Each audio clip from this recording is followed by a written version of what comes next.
when did you first meet Lucky?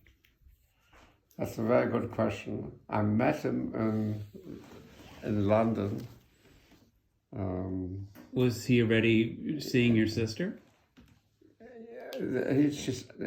No. I didn't meet him in London. I met him in Offenbach. That's where my sister was also stationed. And he was one of the guys who came from Camp Ritchie to interrogate prisoners there. Mm-hmm. And that's how I met him. So you were in Offenbach with the American Army interpreting, and then he was with the Ritchie boys? He was with the Ritchie, but I was with the United States Censorship Division. It was two different things. They were similar, but not the same. But he was in Camp Ritchie, and he was sent to Germany to the Battle of the Bulge. That's where he got badly wounded. How did he get wounded? He got shot? Or he got shot. Shrapnel? A landmine. I think it was a landmine which exploded. So he was shipped back to the States, and then Susan came over here and they got married. Mm-hmm. So Susan met him there? No, I think Susan met him once when the GIs used to come to London for the weekend and to have a good time. I think she met him in one of the clubs which the United States Army had for their soldiers. That's where she met him. I think, as a matter of fact, she met him together with Eva Pincus. They both went together there, and Eva met Pierre at a different time, but that's where she met Lucky.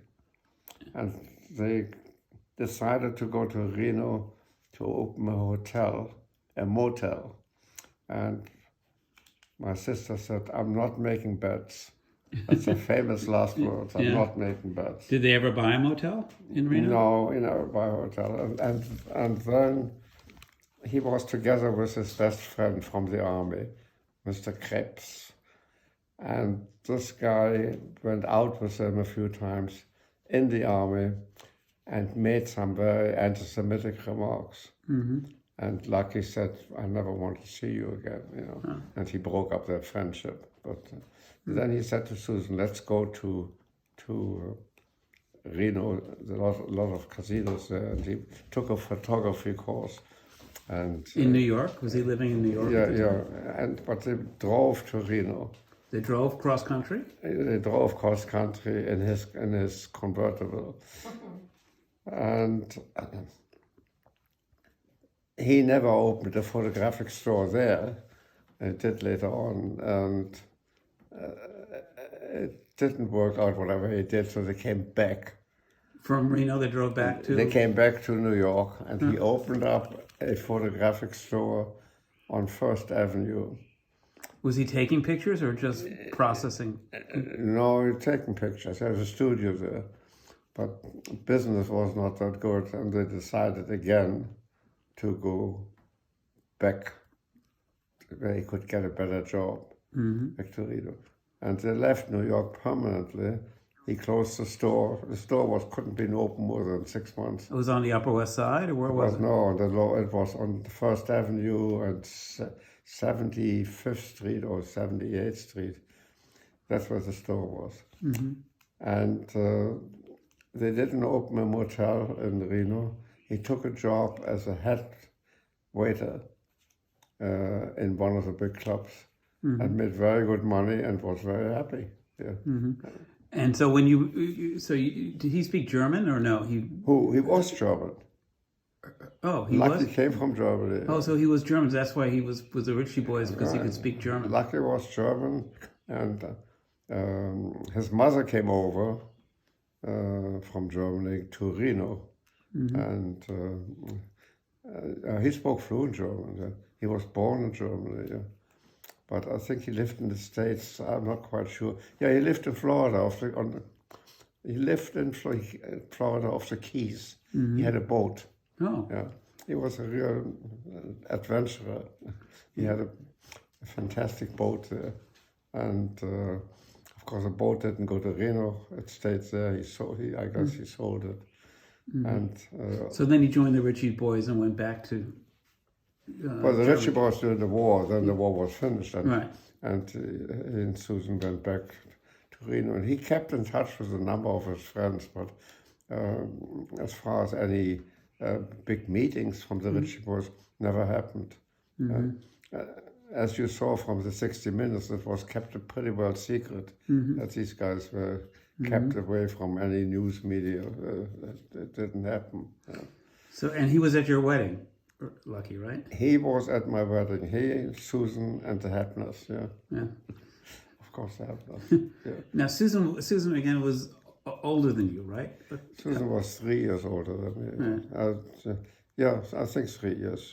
She was born in, I guess so. Yeah, 3 years. Not more. Three years older. Yeah, and Anne was 6 years older than I am.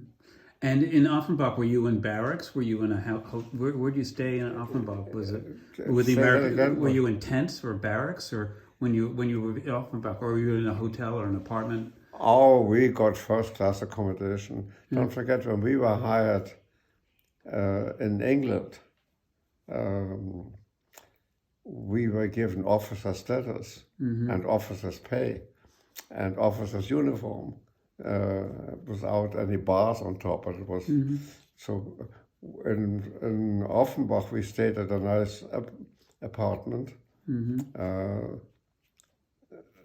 and from there we operated out of Frankfurt. Actually, the center for the postal service was in Offenbach, and there were long tables, and the mail was dumped on the tables. And you read through the mail. Well, I didn't. I drove a Jeep, and I went all over the country to stop trains, stop buses, and get the people to empty their handbags and to look for microfilms. That was the thing. And we did find many things. And also the postal center, they found many secret messages under the stamps. That was the way the Nazis communicated with the microfilms. And Herbert was with the army going in and out of Offenburg, or he was doing also intelligence? Lucky. No, I have to think about they weren't when they met. They didn't get married right away. They got married much later in London, I think back in London. I'll tell you the truth. I'm not sure on that. I think it was back in London they got married. Yeah. That's why she sent to Reno with him. She went with him, you know. So. My sister wanted to put all the facts on the table, what are we doing, you know, before she drove that again. But they drove twice back and forth. Yeah. In a convertible, huh? Yeah, a convertible, yeah. Well, was it like a Buick convertible? Do you remember the car? No, I said could have been. I Love Lucy's Drive to California. Yeah. Could have been. I know it was blue. Blue convertible. It was a major effort. He lived with Susan on West End Avenue in New York. No, that's where they were married already, and he had a major job parking that car. Had no power steering, and to get in between two cars, you go, and back and forth. And Susan always said, "To come show." So just translate that for get it going, get past. But he took that car to Reno, and he cherished that car. It was like your car. It was an older car.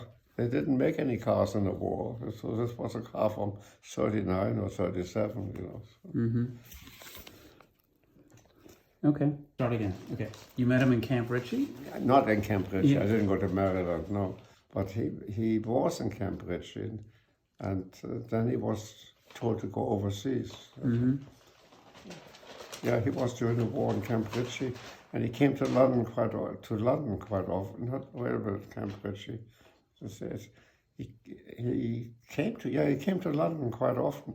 He had officers' clubs there and entertainment. That's how I met Susan in London.